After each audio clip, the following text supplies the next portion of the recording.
Welcome to Daily Scripture Reading. I do not own the rights to this music. Daniel chapter 6, beginning at verse 1 and ending at verse 15. This is the Amplified Version. Daniel serves Darius. It seemed good to Darius, who became king after Belshazzar, to appoint over the kingdom 120 satraps who would be in charge throughout the kingdom, and over them 3 chief commissioners, of whom Daniel was one, that these satraps might be accountable to them, so that the king would have no loss from disloyalty or mismanagement.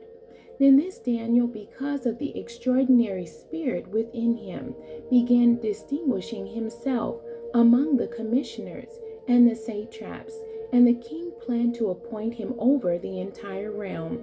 Then the other 2 commissioners and the satraps began trying to find a reason to bring a complaint against Daniel concerning the administration of the kingdom, but they could find no reason for an accusation or evidence of corruption, because he was faithful, a man of high moral character and personal integrity, and no negligence or corruption of any kind was found in him. Then these men said, "We will not find any basis for an accusation against this Daniel unless we find something against him in connection with the law of his God." Then these commissioners and satraps agreed to approach the king and said to him, "King Darius, live forever. All the commissioners of the kingdom, the prefects and the satraps, the counselors and the governors, have consulted and agreed together that the king should establish a royal statute and enforce an injunction that anyone who petitions, prays to any god or man besides you, O king, during the next 30 days, shall be thrown into the den of lions.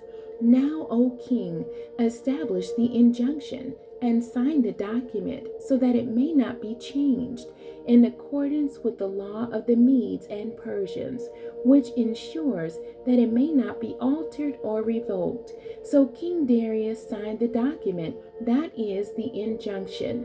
Now when Daniel knew that the document was signed, he went into his house. Now in his roof chamber, his windows were open toward Jerusalem.